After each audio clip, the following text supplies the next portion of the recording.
আসুন সবাই পড়ি আউযু বিল্লাহি মিনাশ শাইতানির রাজীম বিসমিল্লাহির রাহমানির রাহিম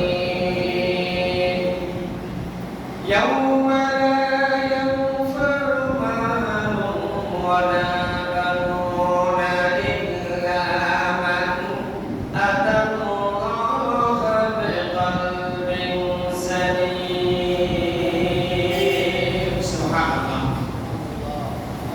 আল্লাহ রাব্বুল আলামিন বলেন, হে পৃথিবীর মানুষেরা, শুনে রাখো, তোমার যেদিন ইন্তেকাল হয়ে যাবে, তোমার মওত যেদিন হয়ে যাবে, পরকালীন জগতের যাত্রী যখন হয়ে যাবে, তোমার গাড়ি বাড়ি ছেলে সন্তান আর কোনো উপকারে আসবে না।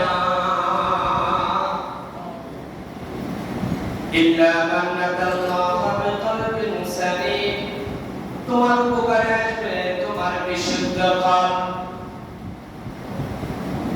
তোমার ছেলে মেয়ে, তোমার গাড়ি বাড়ি কোনো উপকারে আসবে না। তোমার উপকারে আসবে ইল্লা মান আতাল্লাহ বিকলবিন সালিম, কলবিন সালিম। কলব মানে হলো আত্মা, কলব। আর সালিম মানে হলো বিশুদ্ধ। বিশুদ্ধ কলব, বিশুদ্ধ আত্মা, তোমার এটাই উপকারে আসবে। এখন বিশুদ্ধ আত্মা কি, এটা ব্যাখ্যাটা বলতে পারি। আন-নবী হুরায়রা রাদিয়াল্লাহু তাআলা আনহু قال قال رسول الله صلى الله عليه وسلم إن الله لا ينظر إلى صوركم وأموالكم ولكن ينظر إلى قلوبكم وأعمالكم رواه مسلم হযরত আবু হুরায়রা রাদিয়াল্লাহু তাআলা আনহু থেকে বর্ণিত, বিশ্বনবী বলেন, আল্লাহ পাক তোমাদের আকার আকৃতি, গঠন প্রকৃতি, চেহারা স্বরূপ, গাড়ি বাড়ি, ধন সম্পদ ইত্যাদির দিকে তাকান না, নজর করেন না। ওয়ালাকিন ইয়ানজুরু ইলা কুলুবিকুম ওয়া আমালিকুম, আল্লাহ তোমাদের কলবের দিকে এবং নেককারের দিকে নজর করেন। তাহলে এই হাদিস শরীফ থেকে বিশ্বনবী জনাব মুহাম্মদুর রাসূলুল্লাহ সাল্লাল্লাহু আলাইহি ওয়াসাল্লাম বললেন, ও আমার সাহাবীরা, আল্লাহ পাক তোমাদের গাড়ি বাড়ি, তোমাদের চেহারা চুল, তোমাদের আকার আকৃতি, তোমাদের ফিজিক্যাল বডির দিকে, তোমাদের ধন সম্পদের দিকে আল্লাহ তাকান না। আল্লাহ এগুলো চান না। আল্লাহ চায় তোমাদের কাছে দুইটা জিনিস। একটা হলো ওয়ালাকিন ইয়ানজুরু ইলা কুলুবিকুম, আল্লাহ তোমাদের কলব চায়। কি চায়? কলব। ওয়া আমালিকুম, এবং তোমাদের নেককার, তোমাদের আমল আর তোমাদের বিশুদ্ধ কলব, এই দুটো জিনিস আল্লাহ চায়। ওয়া আন উম্মে সালামা রাদিয়াল্লাহু তাআলা আনহা, হযরত উম্মে সালমা রাসূল সাল্লাল্লাহু আলাইহি ওয়াসাল্লামের একজন স্ত্রী, তিনি বললেন, এক সাহাবী এসে উম্মে সালমাকে বলল, উম্মে সালমা, আল্লাহর রাসূল সব সময় কোন দোয়াটা বেশি করতেন? উম্মে সালমা বললেন, আল্লাহর রাসূল সব সময় দোয়া করতেন, আল্লাহুম্মা নাফির কুলুবানা বিল কুরআন। পড়েন, আল্লাহুম্মা নাফির কুলুবানা বিল কুরআন ওয়া সায়্যিন আখলাকানা বিল কুরআন ওয়া আদখিলনাল জান্নাতা বিল কুরআন। সুবহানাল্লাহ।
অবশ্যই দিয়েছি কলমের অন্তরের মহা ঔষধ কি আল কোরআন কোরআন শরীফ থেকে কোট করছি আল্লাহ রাব্বুল আলামিন তার রব্বার পারা পৃষ্ঠায় বললেন আল্লাযীনা আমানু ওয়া তাতমাইন্নু কুলুবুহুম বিযিকরিল্লাহ আলা বিযিকরিল্লাহি তাতমাইন্নুল কুলুব আল্লাহ রাব্বুল আলামিন বলেন ইমানদাররা তাদেরকে কোনো জিনিসে তৃপ্তি দিতে পারে না পৃথিবীর কোনো সাজসজ্জা কোনো আরামায়েশ কোনো ভোগ বিলাসী পণ্য তাদেরকে প্রশান্তি দিতে পারে না তাদেরকে একমাত্র কেবলমাত্র আল্লাহর কোরআন কারিমে তাদের অন্তরকে প্রশান্তি দিতে পারে সুবহানাল্লাহ আল্লাযীনা আমানু ওয়া তাতমাইন্নু কুলুবুহুম বিযিকরিল্লাহ যারা ঈমানদার তাদের অন্তরের প্রশান্তি একমাত্র কোরআন শরীফ তেলাওয়াত কোরআন শরীফের উপর আমল করতে তাদের অন্তরের ভিতরে প্রশান্তি এসে যায় একটু জিকির করে লা ইলাহা ইল্লাল্লাহ লা ইলাহা ইল্লাল্লাহ লা ইলাহা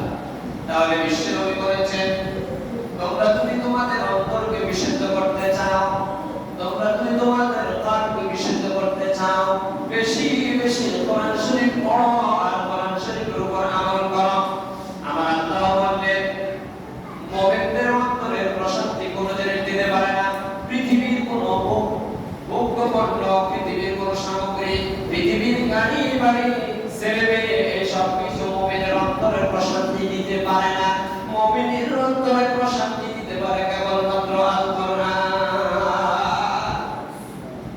বিশ্বনবী মুহাম্মদুর রাসূলুল্লাহ সাল্লাল্লাহু আলাইহি ওয়াসাল্লাম আল্লাহ পাক দোয়া শিখিয়ে দিয়েছেন ও বন্ধু আমার কোরআন শরীফের আয়াত দিয়ে আপনি আপনার উম্মতদের কয়ে দোয়া করতে পারবেন পড়াশোনা আমার সাথে রব্বানা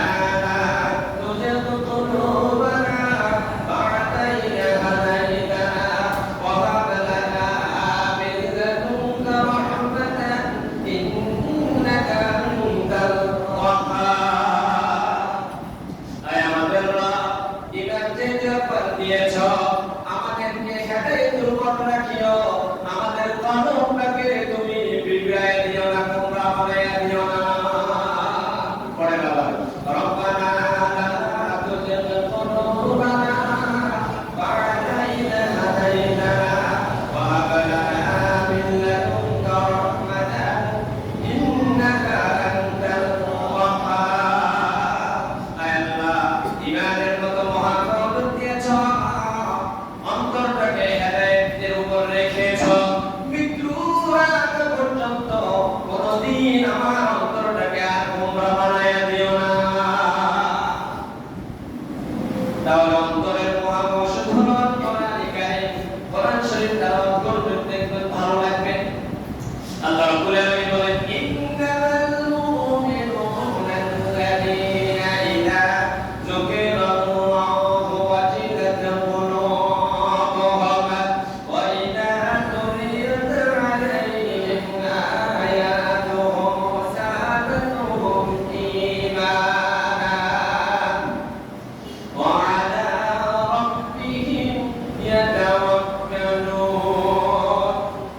আল্লাহ রাব্বুল আলামিন বলেন মুমিন তো তারা ইন্নামাল মুমিনুন আল্লাযীনা ইযা যুকিরাল্লাহ মুমিন তো ওই সকল ব্যক্তিরই মুমিন যাদের সামনে কোরআন শরীফ তেলাওয়াত করলে তাদের অন্তঃকরণটা আল্লাহর ভয়ে কেঁপে ওঠে আর তাদের ঈমানটা বৃদ্ধি পেয়ে যায় তাহলে আপনার ঈমান আছে না নাই আপনার শরীরে জ্বর আছে না নাই এটা আছে?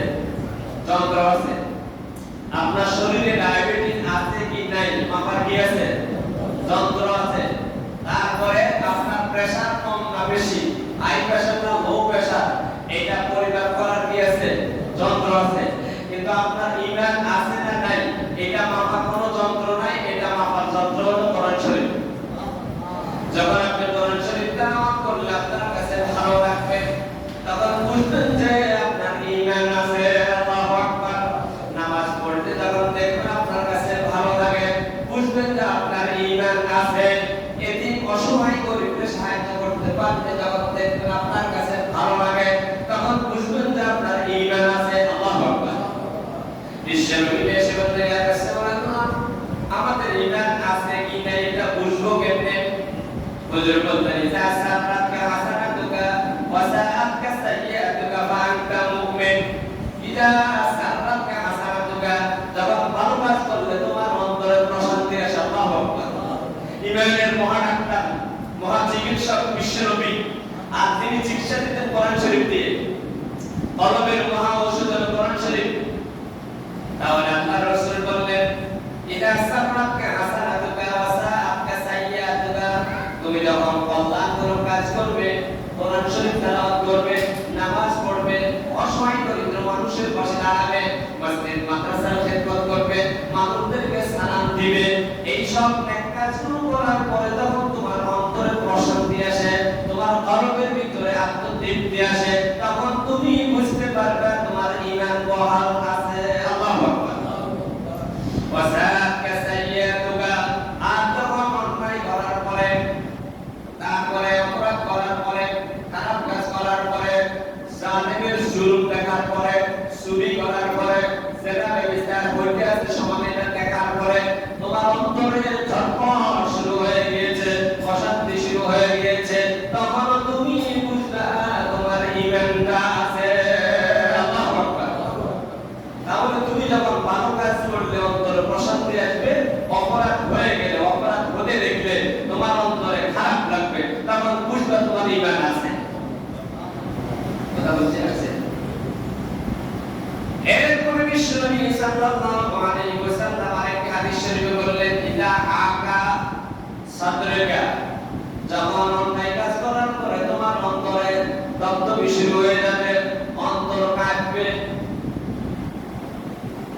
আপনি একজনের নারীকের কাছে উঠছেন, নারীকের কাছে আপনার না, কিন্তু যখন দেখবেন আপনার অন্তরে কাঁপা শুরু হয়ে গেছে, না জানি আমি এটা অন্যায় করতেছি।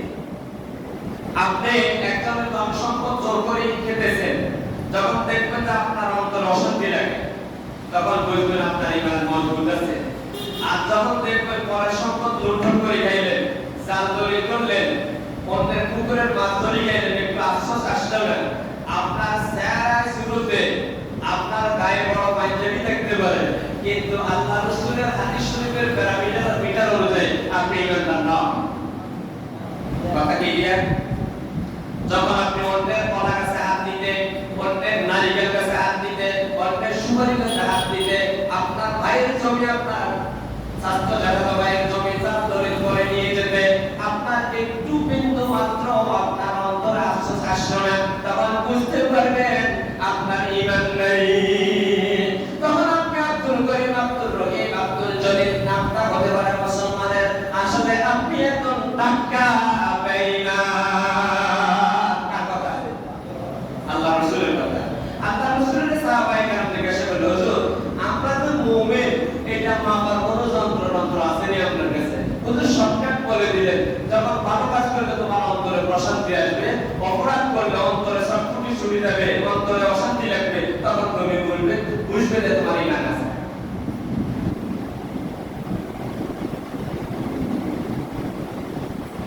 বিষাক্ত সাপে যদি কাউকে চোপড় দেয়, এই উদাহরণটা আমি আরো দুই একদিন আপনাদের কাছে দিয়েছিলাম, আপনাদের জ্ঞান আছে? আমি যখন ছোট ছিলাম, ক্লাস 4 এ পড়তাম, একদিন মাগরিবের নামাজের পরে আমি বাজারে গিয়ে দোকানে গেছিলাম। দোকানে যাওয়ার পরে কথা বললে তো আলোচনার মজা পাইতেন না, তো বাজারে যাওয়ার পরে দোকানে গেছি, মাগরিবের নামাজ পড়ে 10 টাকার বাজার করলাম। কয় টাকা?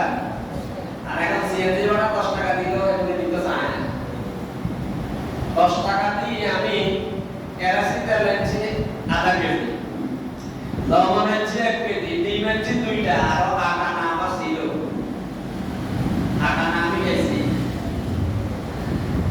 বাড়ির থেকে আসার টাইমে আমার সাপে কামড়তেছে। বাড়িতে না আমি বললাম আম্মা আমার সাপে কামড়তেছে। আম্মা তাড়াতাড়ি কলা ছিলেন তো কলা, মাটির কলা, তেলের ভিতরে বাদাম মরিচ এবং মুখ রেখে ডাকনা দিয়ে পড়বে দিয়ে মাটি দিয়ে পিঠে এইগুলা সুরক্ষিত বীজ, এটাতে কোনো মোটকা আমাদের দিকে তো ওখান থেকে একটা মরিচ নিয়ে আমাদের বললো যে এটা সাবাইতে থাকো ভালো করে। সাবানের পর আমরা থেকে সব কিছু কেরম লাগে আগে আস্তা যাও, আম্মা কয় তোর বিষাক্ত সামনে কামড়াই দাও, তোর মারিয়ে নাম বা বোনা হাতে আঘাত দিছি। আমি বললাম মা কেমনে বুঝছেন? মা বললো যে এটা আমার আত্মা, অর্থাৎ আমার নানা ওনারা শিখেছে যে বিষাক্ত সাপে সবল দিলে তখন বিষাক্ত সাপের এই সবলের কারণে তার শরীরের সমস্ত রক্তগুলা বিষাক্ত হয়ে যাওয়ার কারণে জালালা মরিচ তার কাছে মিষ্টি লাগবে। আর যখন শরীরের রক্ত স্বাভাবিক থাকবে, যেটা জাল সেটা জাল লাগবে, যেটা টক সেটা টক লাগবে, যেটা তিতা সেটা তিতা লাগবে। মানে আপনার শরীরের রক্ত ঠিক আছে, আপনার জিহ্বাতে যে রুচি, এই রুচি কি আছে? ঠিক আছে। আর যখন বিষাক্ত সাপে আপনাকে আঘাত করবে তখন আপনার রুচি নষ্ট হয়ে যাবে, রক্ত নষ্ট হয়ে যাবে। তখন জালালা মরিচও আপনার কাছে, পোটকা মরিচ এগুলো আপনার কাছে কি লাগবে? ইয়ে ভাই এটা আমরা লক্ষ্য করি যে না আঞ্চলিক শব্দ দুই চারটা না হইলে মজা লাগে না। আসলে আঞ্চলিক ভাষা এটা ভাষা একটা অলংকার, উপভাষা। এটার বইয়ের ভাষায় বলা হয় উপভাষা। উপভাষা আসলে মজা লাগে। আমার আম্মা বলতো তোমাকে বিষাক্ত সাপে সবল দেয় নাই, যেহেতু তোমার শরীরের যে রক্ত এটা ঠিক আছে। আমি আপনাদেরকে বুঝাইতে যাচ্ছি যাদের অন্তরের ভিতরে নেফাকি ঢুকছে, নেফাকি বুঝেননি, মুনাফিকি, যাদের অন্তর মুনাফিকির দখলে চলে গেছে, কুফরির দখলে চলে গেছে, তাদের কাছে মদ মিষ্টি লাগবে। কথা বুঝেন তো? কারণ তাদের ঈমানের যে স্বাদ, তাদের ঈমান নামক বডির যে ক্রিয়া, যে স্বাভাবিক গতি, এটা নষ্ট যখন হয়ে যাবে, যখন কারো কলবের ভিতরে শিরকি ঢুকবে, নেফাকি মুনাফিকি ঢুকবে, কুফরি ঢুকবে, তখন তার কাছে কোরআন শরীফ ভালো লাগবে না, কোরআন শরীফ লাগবে তার কাছে তিতা। তার কাছে জেনা, ব্যভিচার, পরের জমি দখল করা, অন্যায় করা, খাদ্যে ভেজাল দেওয়া, জোর জবরদস্ত করে ক্ষমতা দখল করে রাখা, ডাকাতি করা, চুরি করা, হাইজাকি করা, মাস্তানি করা, এগুলা তার কাছে ভালো লাগবে। কেন? তার কলবের ভিতরে যে ঈমানের নূর ছিল সেটার স্থলে নেফাকি ঢুকে গেছে, কুফরি ঢুকে গেছে, শিরকি ঢুকে যাওয়ার কারণে তার অন্তর নষ্ট হয়ে যাওয়ার কারণে অন্যায় কাজ তার কাছে মিষ্টি লাগবে। এই কথা আমি বলি নাই, কে বলছেন? আল্লাহ রাব্বুল আলামিন বলছেন সূরাতুন নামলে, হযরত সুলাইমান আলাইহিস সালাতু ওয়াস সালামের রাজত্বের কথা যে সূরাতে আছে, আল্লাযীনা লা ইউমিনুনা বিল আখিরাতি ফাযায়্যানা লাহুমুশ শাইতানু আমালাহুম। আল্লাহ রাব্বুল আলামিন বলেন যাদের পরকালের প্রতি কোনো চিন্তা নাই, পরকালে আল্লাহর সামনে দাঁড়িয়ে হিসাব দিতে হবে, ওই চিন্তা চেতনা তাদের কাছে নাই। তাদের কাছে শয়তান দুনিয়ার এই অপরাধগুলো তাদের কাছে চাকচিক্য করে রাখে, তখন তারা এই অপরাধগুলো করলে তারা তৃপ্তি পায়। যারা পয়লা বৈশাখে এই অপসংস্কৃতি করতে তৃপ্তি পায় অনায়াসে, আর কারো দলিল লাগবে না, এরা মুনাফিকি। এই আচরণগুলো হলো শিরকি, এই আচরণগুলো হলো কুফরি। কারণ হুতুম পেশা আপনার সৌভাগ্য এনে দিতে পারে না। আপনার সৌভাগ্য ধারণ পাওয়ার কে? আল্লাহ। আপনি পেশার আকৃতি ধরলেন, আপনি সৌভাগ্য নিয়ে আসবেন, আপনি বটন পডকাস্ট করাই গেলেন, এগুলা করলে যে হুজুরেরা আমাদের সংস্কৃতির বিরুদ্ধে, আমরা তোমাদের অপসংস্কৃতির বিরুদ্ধে, আমরা ইসলামী সংস্কৃতির পক্ষে। যাদের অন্তরে এই পয়লা বৈশাখের এই সংস্কৃতি যাদের অন্তরে তৃপ্তি দেয়, আল্লাহ রাসূলের হাদিস, আল্লাহ কোরআন শরীফ অনুযায়ী এটাই প্রমাণিত হলো এদের কারণটা শয়তানের দখলে চলে গেছে। কথা ক্লিয়ার? তাহলে আল্লাহ রাব্বুল আলামিন বলেন ইয়াউমা লা ইয়ানফা'ু মালুন ওয়ালা বানুন ইল্লা মান আতাল্লাহা বিকলবিন সালিম। প্রিয় ভাই সব আমার হযরত লোকমান হাকিম তিনি নবীও ছিলেন না, তিনি ছিলেন একজন বড় ওলি আল্লাহ, তিনি হাকিম ছিলেন, তিনি চিকিৎসা শাস্ত্রে বড় বৈপ্লবিক পরিবর্তন এনেছিলেন। হযরত দাউদ আলাইহিস সালাতু ওয়াস সালামের জামানায় তিনি একজন হাবশী গোলাম ছিলেন। তিনি আবিসিনিয়াতে তার বাড়ি ছিল। আবিসিনিয়া হলো বর্তমান ইথিওপিয়া, আফ্রিকার একটা দেশ। সাবেক আবিসিনিয়া, বর্তমান ইথিওপিয়া। ওই ইথিওপিয়া থেকে তিনি গিয়েছিলেন মিশরে, তখনকার সময়ে মিশরের রাজা গোলাম হয়ে। হযরত লোকমান তিনি যখন মাঠে ঘাটে বকরি চড়াইতেন, তার বন্ধু বান্ধবদেরকে নিয়ে তাওহীদের দাওয়াত দিতেন। লোকেরা তার কথা শুনে মুগ্ধ হয়ে যেত। এক কান দুই কান হতে হতে পুরা মিশরের সবাই জানতে পারলো যে লোকমান খুব ভালো ভালো কথা বলে। লোকমানের বস একদিন লোকমানকে ডেকে বলল, লোকমান তুমি নাকি খুব সুন্দর সুন্দর কথা বলো, আচ্ছা তোমার একটা পরীক্ষা হবে। কি পরীক্ষা? তুমি যে বকরিগুলো চালাও, এই বকরিগুলো থেকে সবচাইতে ভালো একটা বকরি ধরে জবাই করে তার মূল্যবান জিনিস তোমার দৃষ্টিতে যেটা সেটা আমার কাছে নিয়ে আসো। চলে গেলেন লোকমান, যাই ভালো থেকে একটা বকরি জবাই করে ভালো বকরির ভালো জিনিস নিয়ে আসলেন। তা নিয়ে আসলো কলিজা, বললো আবার দাও। এবার তুমি যে বকরিগুলো চারণ বগিতে চড়াও, সেখান থেকে সবচেয়ে দুর্বল, সবচাইতে অসুস্থ রূপ একটা বকরি জবাই করে তোমার দৃষ্টিতে ওই বকরি সবচাইতে খারাপ জিনিস যেটা সেটা নিয়ে আসলো আমার কাছে। লোকমান গেল, যে কথা সেইটা তিনি নিয়ে আসলেন। দুর্বল বকরি, নিকৃষ্ট জিনিস তাও নিয়ে আনলো কলিজা। হযরত লোকমান হাকিমের বস তদানীন্তন সময়ের মিশরের প্রেসিডেন্ট লোকমান, লোকেরা তোমাকে জ্ঞানী বলেন, ভালো বকরির ভালো জিনিস শান্তি বললেন, তুমি নিয়ে আনলে কলিজা। দুর্বল অসুস্থ বকরির খারাপ জিনিস নিয়ে আসতে বললেন, তাও তুমি নিয়ে আনলে কলিজা। ব্যাপারটা বুঝলাম না। লোকেরা তোমাকে জ্ঞানী বলতে পারে, আমি তো দেখি তুমি আস্তা একদল বোকা। লোকমান বলল, আমার বস যেই বকরিটা ভালো না কৃষ্ণ দোষ, ওই বকরিটার কলিজা ছিল ভালো, কলিজার ভিতরে কোনো পোকা ধরে নাই। যে দুটার পুরো বডিটা নিয়ন্ত্রণ করতে ওই কলিজা ভালো হওয়ার কারণে বকরিটা কৃষ্ণ দোষ, বকরিটা ভালো। যেই বকরিটা দুর্বল, ওই বকরিটার কলিজাও দুর্বল। কলিজায় অসুস্থ হওয়ার কারণে আর নষ্ট হয়ে যাওয়ার কারণে ওই বকরিটা ভালো করে জীবন যাপন করতে না পারার কারণে ওই বকরিটা দুর্বল হয়ে গেছে। আমার বাদশা আপনাকে আরেকটা ঔষধ দিয়ে দেই। ইন্না ফিল জাসাদিল মুদগা ইযা সালুহাত সালুহাল জাসাদু কুল্লু ওয়া ইযা ফাসাদাত ফাসাদাল জাসাদু কুল্লুহু আলা ওয়া হিয়াল কালব। ও আমার বাপ, ও মিশরের সম্রাট, আপনাকে একটা কৌশলী ট্রিটমেন্ট দেই।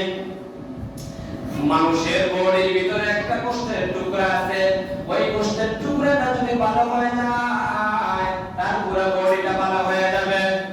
আর ওই কোষ্ঠের টুকরাটা যদি খারাপ হয়ে যায় পুরো বডিটাই খারাপ হয়ে যাবে। আলা ওয়াহিয়াল কালব, আর সেটার নাম হলো কালব। সুবহানাল্লাহ। হুবহু একই রেফারেন্স আল্লাহর রাসূল বলেন, ওয়া আমার সাহাবীরা, ইন্না ফিল জাসাদিল মুদগা ইযা সালুহাত সালুহাল জাসাদু কুল্লু। তোমাদের প্রত্যেক মানুষের বডির ভিতরে একটা কোষ্ঠের টুকরা আছে বাম পাশে। এই টুকরাটা যদি ভালো হয়ে যায় পুরো বডিটাই ভালো হয়ে যায়।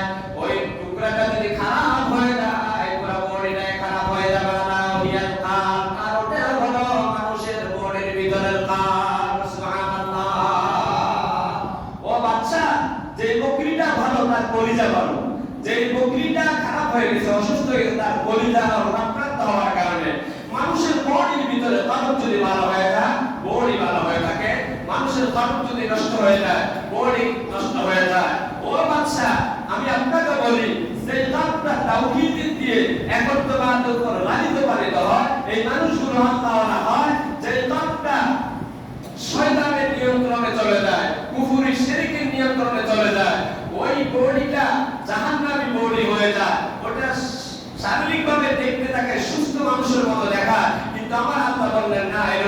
মানুষের মতো এই লোকটা ইন্তেকাল করার সাথে সাথে এই লোকটা জাহান্নামে যাবে। নাউজুবিল্লাহ। তাহলে মানুষের বডির রাজধানী হলো কল। মানুষের বডির রাজধানী কি? কল।